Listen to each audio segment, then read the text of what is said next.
Selamat datang ke Bali.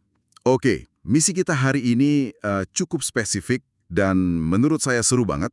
Berdasarkan permintaan Anda, kita akan menyelami sebuah sumber yang sangat fundamental, yaitu Al-Quran. Tapi kita nggak akan baca dari awal sampai akhir ya. Misi kita lebih kayak jadi detektif linguistik. Anda penasaran soal cara Al-Quran berbicara tentang janji, imbalan, penghargaan. Jadi kita akan bongkar pilihan-pilihan katanya. Kenapa kadang pakai kata A, kadang kata B, apa bedanya? Kita akan lihat gimana konsep ganjaran ini ternyata bukan satu hal, tapi sebuah spektrum yang kaya warna. Siap? Mari kita mulai penelusuran ini. Tentu, dan ini penelusuran yang penting sekali. Karena seringkali kan kita menyederhanakan konsep pahala itu jadi kayak ya transaksi jual beli spiritual. Kamu berbuat baik, kamu dapat poin. Padahal sumber yang Anda berikan ini menyajikannya dengan jauh lebih kompleks dan indah. Ini sebuah spektrum. Di satu ujung ada konsep yang terasa seperti balasan setimpal atas usaha, tapi di ujung lain ada sesuatu yang murni anugerah, sebuah hadiah cuma-cuma dari Tuhan. Jadi yang akan kita jelajahi hari ini adalah kekayaan bahasa dan nuansa di balik janji-janji tersebut. Nah, disinilah bagian yang langsung bikin saya penasaran. Sumber ini kan memakai setidaknya 4 kata utama yang sering diterjemahkan sebagai imbalan atau pahala.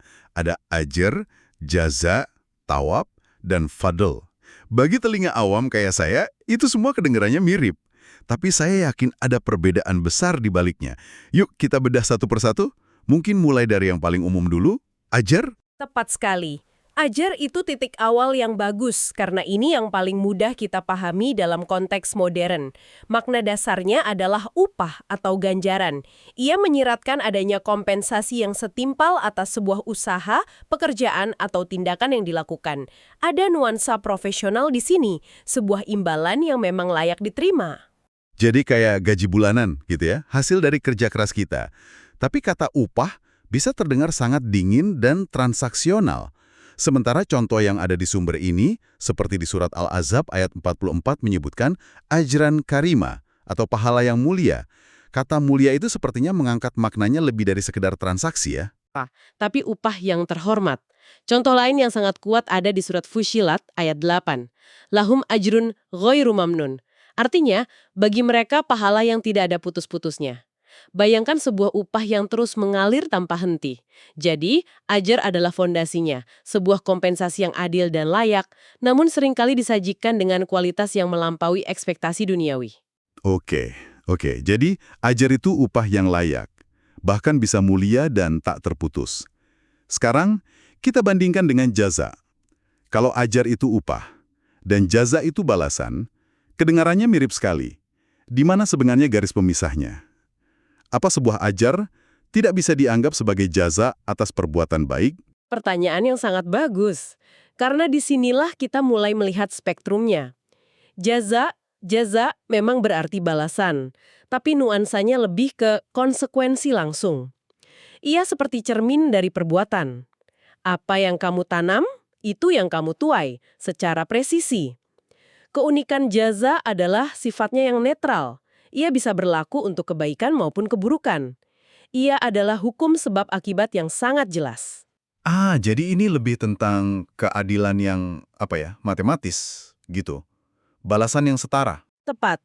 Untuk balasan baik, kita bisa lihat di surat As-Sajdah ayat 17 yang menyebutkan Jazaan bima kanu ya'malun, yang berarti sebagai balasan terhadap apa yang telah mereka kerjakan. Sangat lugas kan, perbuatan mereka menghasilkan balasan ini. Tapi untuk konsekuensi buruk, lihat surat Yunus ayat 27. Jaza'u sayyi'atin bimisliha. Balasan suatu kejahatan adalah kejahatan yang setimpal. Ini menunjukkan prinsip keadilan yang presisi. Jadi jika ajr adalah upah yang dijanjikan, jaza adalah konsekuensi yang tak terhindarkan. Saya paham sekarang. Keduanya sama-sama terkait perbuatan, tapi ajar terasa seperti janji di awal, sementara jaza itu hasil di akhir. Oke, sekarang kita bergeser. Bagaimana dengan tawab? Apakah ini membawa kita ke dimensi yang berbeda dari sekedar upah dan balasan? Betul sekali. Dengan tawab, kita bergerak dari ranah transaksional ke ranah yang lebih spiritual. Jika ajar dan jaza bisa terjadi antar manusia, Tawab hampir selalu dikaitkan dengan pahala yang datangnya murni dari sisi Tuhan. Ia melampaui hitung-hitungan untung rugi. Konteksnya lebih agung. Contoh yang indah ada di surat Maryam, ayat 76, yang menyatakan bahwa amal-amal soleh itu khairun inda robika thawaban. Artinya, lebih baik pahalanya di sisi Tuhanmu. Perhatikan frasa kuncinya, di sisi Tuhanmu. Ini yang memberinya bobot spiritual yang khas. Dan yang terakhir, fadl. Dari bunyinya saja, ini terasa paling berbeda. Sangat berbeda. Dan ini adalah puncak dari spektrum non-transaksional. Fadl artinya adalah karunia, rahmat, kemurahan atau anugerah. Ini bonus. Ini hadiah. Ini bukan sesuatu yang kita peroleh murni karena usaha kita, tapi karena kemurahan hati sang pemberi. Oh, jadi kayak kalau ajar dan jaza itu gaji yang kita dapatkan sesuai kontrak kerja, maka fadl ini adalah bonus akhir tahun yang tidak terduga, yang diberikan bos karena dia senang dengan etos kerja kita, bukan karena tertulis di perjanjian. Begitu ya? Analogi yang sempurna. Tepat seperti itu. Fadl adalah sesuatu yang di luar perhitungan. Dan menariknya, Al-Quran menggambarkan orang-orang beriman sebagai mereka yang mendambakan keduanya. Dalam surat Al-Fath ayat 29, mereka digambarkan yabtaguna fadlan minallah wa ridwana, mencari karunia Allah dan keriduannya. Mereka tidak hanya bekerja untuk dapat upah, ajar, tapi mereka juga berharap dan berdoa untuk dapat karunia, fadl yang melimpah. Ini menunjukkan hubungan yang lebih dari sekedar transaksional, tapi hubungan yang penuh harap dan cinta. Luar biasa. Jadi spektrumnya bergerak dari upah yang diperjuangkan, ajar, balasan yang setimpal, jaza, pahala spiritual, tawab, hingga karunia yang merupakan hadiah murni, fadl. Ini saja sudah mengubah cara saya memandang konsep pahala. Nah, setelah kita paham pilihan katanya, sekarang mari kita lihat wujudnya. Apa saja bentuk imbalan yang dijanjikan ini? Sumber ini sepertinya jelas membaginya menjadi dua dimensi, dunia dan akhirat. Benar. Dan yang menarik, keduanya tidak dipertentangkan, melainkan saling melengkapi. Ganjaran itu dimulai di sini, di dunia ini, dalam bentuk berkah dan kualitas hidup. Ini bukan selalu janji kekayaan materi yang melimpah ruah ya, tapi lebih kepada pemenuhan kebutuhan-kebutuhan mendasar yang membuat hidup terasa baik. Menarik bahwa yang dijanjikan di dunia ini adalah hal-hal mendasar, bukan kemewahan yang berlebihan. Apakah sumber ini memang cenderung menekankan kecukupan daripada kelimpahan material di dunia? Tepat sekali. Fokusnya pada kualitas hidup. Pertama ada rizq atau rezeki. Ini sering disalahartikan sebagai uang saja, padahal maknanya jauh lebih luas. Segala sesuatu yang menopang kehidupan. Udara, kesehatan, ilmu, teman yang baik. Surat Saba ayat 15 mengatakannya dengan indah dan sederhana. Kulu min rizki robbikum. Makanlah dari rezeki yang diberikan Tuhanmu.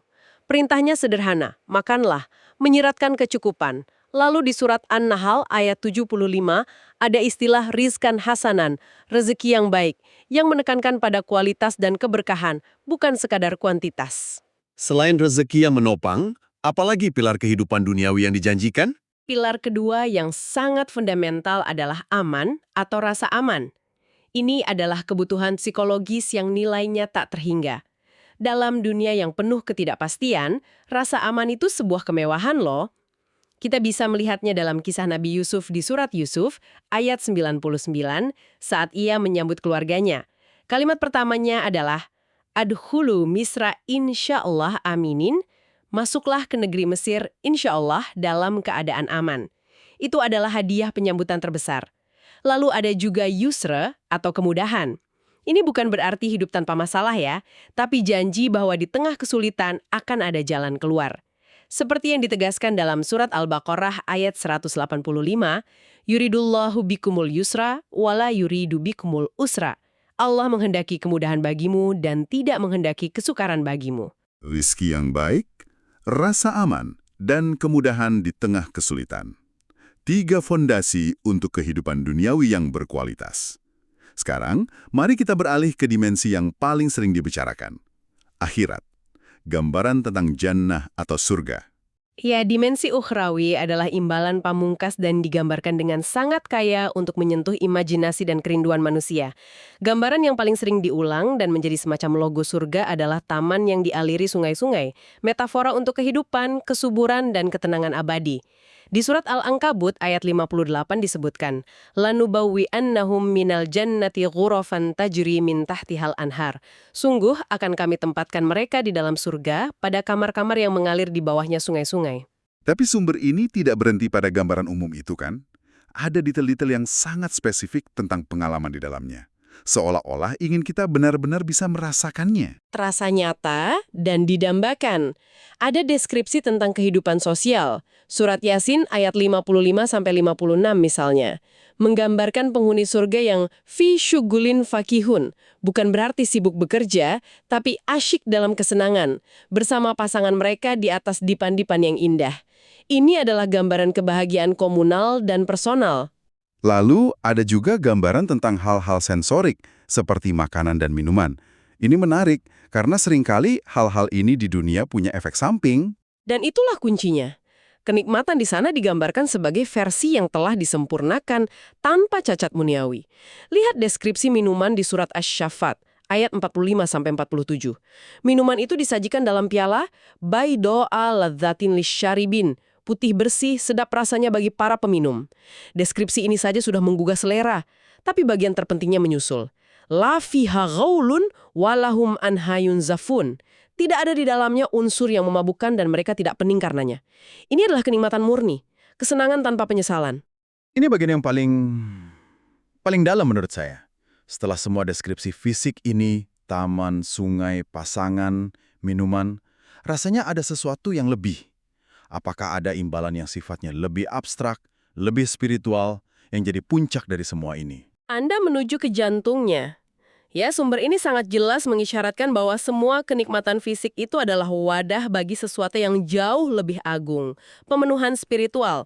Fondasi dari segalanya adalah magfirah atau ampunan. Ini adalah pembebasan. Bayangkan, beban kesalahan dan penyesalan seumur hidup diangkat dari pundak Anda. Itulah gerbangnya. Kita kembali ke surat Al-Fat ayat 29 di bagian akhirnya. Wa'adallahu alladhina amanu wa amilus solihati minhum magfiratan wa ajron azima. Allah menjanjikan kepada mereka ampunan dan pahala yang besar. Perhatikan urutannya. Ampunan disebut lebih dulu, sebelum pahala yang besar itu. Urutan yang sangat signifikan. Seolah-olah tanpa diampuni, pahala sebesar apapun tidak akan terasa nikmat. Lalu, setelah melewati gerbang ampunan, apa yang menanti di puncaknya? Puncak dari segala puncak, yang oleh banyak ulama dianggap sebagai kenikmatan terbesar, adalah ridwan, rodwan, atau keridhaan Tuhan. Jika surga adalah tempatnya, maka ridwan adalah suasananya. Ini adalah perasaan diterima sepenuhnya, dicintai sepenuhnya oleh Sang Pencipta. Ini bukan lagi tentang mendapat sesuatu, tapi tentang menjadi sesuatu, makhluk yang diridhoi. Ingat lagi ayat dari surat Al-Fath yang kita bahas tadi. Mereka mencari fadlan minallahi waridwana, karunia dan keridhoannya. Itulah tujuan akhir dari perjalanan spiritual mereka. Ampunan dan keridhaan. Rasanya sulit membayangkan yang lebih tinggi dari itu. Adakah simbol-simbol spiritual lain yang melengkapi gambaran ini? Ada beberapa yang sangat kuat. Salah satunya adalah nur atau cahaya. Cahaya adalah metafora universal untuk pengetahuan, petunjuk, dan kemuliaan, sebagai lawan dari kegelapan dan kebingungan. Surat Al-Hadid ayat 12 melukiskan gambaran visual yang luar biasa tentang hari kiamat. Yas'a nuruhum baina aidihim. Cahaya mereka memancar di hadapan dan di sebelah kanan mereka. Cahaya ini bukan lampu senter ya, ini adalah manifestasi dari iman dan perbuatan baik mereka. Terakhir ada salam, kedamaian. Bukan sekedar tidak ada perang, tapi kedamaian batin yang total. Surat Maryam ayat 62 merangkum atmosfer surga dengan sempurna. La yasma'una fiha lagwana illa salama. Mereka tidak mendengar di dalamnya perkataan yang sia-sia, kecuali ucapan salam, kedamaian. Tidak ada gosip, tidak ada caci maki, hanya kedamaian. Saat Anda menjelaskan semua ini, saya menyadari satu pola. Cara penyampaian semua janji ini, dari rezeki di dunia hingga salam di surga, selalu terasa positif dan penuh harapan. Ia tidak disajikan seperti daftar syarat dan ketentuan dalam sebuah kontrak. Seringkali ia dibingkai sebagai kabar gembira. Apakah ini pengamatan yang tepat? Pengamatan yang sangat tajam. Anda telah menangkap DNA retorika dari sumber ini. Konsep yang Anda maksud dikenal sebagai bushira, bushro, yang artinya persis seperti itu, kabar gembira. Al-Quran secara konsisten menggunakan kata kerja turunannya, yubashiru, yang berarti memberi kabar gembira. Ini pilihan kata yang disengaja. Wah, ini mengubah segalanya bagi saya. Selama ini saya mungkin melihat janji-janji ini sebagai semacam kontrak, tapi dengan bingkai kabar gembira, nuansanya jadi jauh lebih personal dan penuh harapan. Ini bukan sekedar transaksi, tapi sebuah undangan untuk optimis. Tepat sekali. Pembingkaian ini mengubah psikologi penerima pesan. Kita bukan lagi pekerja yang cemas menunggu upah, tapi seseorang yang dicintai yang akan menerima kabar baik. Ini adalah pendekatan yang memotivasi lewat harapan, bukan ketakutan. Contohnya banyak sekali. Dalam kisah para nabi, para malaikat seringkali datang untuk memberi kabar gembira. Di surat Ali Imran ayat 39 dan 45, malaikat datang dan berkata, "Yubashiruka, kami memberimu kabar gembira kepada Zakaria tentang kelahiran Yahya dan kepada Maryam tentang kelahiran Isa." Dan ini berlaku juga untuk janji pahala secara umum kepada semua orang beriman. Sangat. Ini adalah bingkai utamanya. Mungkin contoh paling eksplisit ada di surat Al-Isra ayat 9, "Wa yubashshirul mu'minina alladzina ya'malunas solihati anna lahum ajron kabiro." Artinya, dan memberi kabar gembira kepada orang-orang beriman yang mengerjakan kebajikan, bahwa mereka akan mendapat pahala yang besar. Kata memberi kabar gembira ada di sana, di depan, sebagai pembuka janji. Jadi seluruh spektrum imbalan yang kita diskusikan tadi, dari ajir hingga ridwan, semuanya disajikan sebagai sebuah berita sukacita. Jadi, apa kesimpulan besar dari penelusuran kita ini? Kalau kita tarik benang merahnya, Iya, rezeki, rasa aman, hingga aspirasi tertinggi kita di akhirat, yaitu taman surgawi. Dan yang terpenting, kita menemukan bahwa puncak dari semua itu adalah penghargaan spiritual yang tak kasat mata. Ampunan, cahaya, kedamaian, dan keridoan Tuhan. Dan semua itu dibungkus dalam sebuah undangan yang hangat. Sebuah kabar gembira. Ini menunjukkan sebuah visi yang sangat komprehensif tentang apa yang menggerakkan manusia. Ia tidak hanya berbicara pada satu aspek dari diri kita. Tepat sekali. Spektrum ini menyentuh semua lapisan motivasi kita. Ia berbicara pada keinginan kita akan keadilan, jaza. Ia berbicara pada keinginan kita akan kenyamanan dan kebahagiaan sensorik, deskripsi jannah, dan yang paling dalam, ia berbicara pada pencarian jiwa kita akan makna, tujuan, dan penerimaan, magfirah dan ridwan. Ini adalah rangkaian janji yang dirancang untuk beresonansi dengan setiap getaran dalam jiwa manusia, dari yang paling dasar hingga yang paling luhur. Sebagai penutup, kami ingin tinggalkan sebuah pemikiran untuk Anda renungkan, berdasarkan penelusuran kita yang mendalam hari ini. Setelah kita bersama-sama menjelajahi spektrum yang begitu luas ini, dari balasan yang setimpal hingga karunia yang cuma-cuma, dari kenikmatan fisik hingga kedamaian spiritual, pertanyaannya adalah, konsep penghargaan mana yang paling beresonansi dengan Anda saat ini? Dan bagaimana pemahaman bahwa janji ini adalah sebuah kabar gembira bisa mengubah cara Anda memandang setiap tindakan dan niat dalam keseharian Anda?